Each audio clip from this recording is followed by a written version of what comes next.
Day 3 of the workshop today. I'm also very excited that I will be giving an awareness session to everybody at the college today, including the faculty and the students. I will be talking about cybersecurity awareness at GMRIT college, and it has been organized in this wonderful auditorium. You can see my banner and Pooja taking a wonderful picture with it.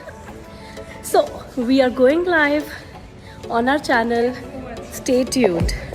And this video has been made on special demand by lead instructor. Because we are very excited even now. Yeah, and it's making me a little more nervous as well. Let's see how I do.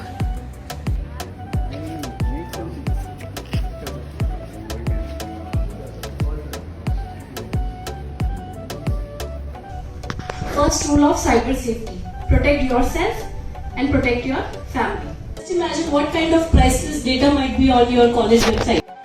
The person who has done this will be caught. Because there was a case on. I enjoyed it a lot. I learned so much from it. Thank you, sir. Thank you. We do